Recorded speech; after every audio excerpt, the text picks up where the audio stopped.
Hit and run के नए कानूनी प्रावधान के बीच मोदी सरकार बैकफुट पर दिखाई दे रही है। सड़कों पर ट्रक ड्राइवरों का भारी गुस्सा साफ तौर पर देखा जा रहा है और वो अपनी मांगों को बिना माने सड़क से हटना भी नहीं चाहते हैं। लेकिन इस बीच कई इलाकों से खबरें आने लगी हैं कि पेट्रोल डीजल समेत रोजमर्रा के सामानों की किल्लत भी होने वाली है। ऐसे में आपको सुनवाएंगे इस कानून को लेकर देश के गृह मंत्री अमित शाह ने आखिर संसद में क्या कहा है। उससे पहले जानिए कि देश के विभिन्न हिस्सों में नए हिट एंड रन कानून के विरोध में बस, ट्रक व कैब ड्राइवर हड़ताल कर रहे हैं। मध्य प्रदेश, गुजरात, महाराष्ट्र, छत्तीसगढ़, हरियाणा व पंजाब सहित कई राज्यों में हो रही हड़ताल का असर अब सामान्य जनजीवन पर भी पड़ता हुआ दिखाई देने लगा है। पेट्रोल पंपों पर वाहनों की भारी भीड़ उमड़ पड़ी है। इस हड़ताल का असर अयोध्या में राम की प्राण प्रतिष्ठा और गणतंत्र दिवस समारोह पर भी पड़ सकता है। केंद्र सरकार इसी को लेकर इस मामले में अब सतर्क नजर आ रही है।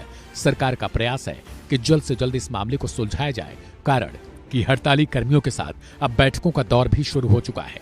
लेकिन उससे पहले आपको सुनवाते हैं कि संसद में आखिर अमित शाह ने क्या कुछ कहा था। एक मैं स्पष्टीकरण करना चाहता हूं कि गैर इरादतन हत्या जो थी, अकस्मात जिसको कहते हैं, इसमें हमने दो हिस्से किए। अकस्मात तो किसी भी व्यक्ति से किसी भी स्थिति में हो सकता है। एक गाड़ी चलाता रहे एक व्यक्ति और रास्ते में कोई भी बेध्यान हुआ या कोई रश कर आ गया और अकस्मात हो गया। अकस्मात करने के बाद वो व्यक्ति स्वयं उसको पुलिस स्टेशन या तो हॉस्पिटल ले जाता है, तो इसके लिए कम सजा का प्रावधान किया है। और हिट एंड रन केस मरता हुआ छोड़कर कोई भाग जाता है तो इसके लिए हमने 10 साल की सजा का प्रावधान किया। और मैं मानता हूं कि इससे हिट एंड रन के केस में काफी कमी आएगी। पर ये करते करते जो डॉक्टरों की नेग्लिजेंसी से अगर किसी की मृत्यु आती है तो वो भी गैर इरादतन हत्या में आ जाती है, इसकी भी सजा बढ़ गई। तो हमने इसको मैं आज ऑफिशियल अमेंडमेंट लेकर आऊंगा, डॉक्टरों को इससे मुक्त कर दिया है।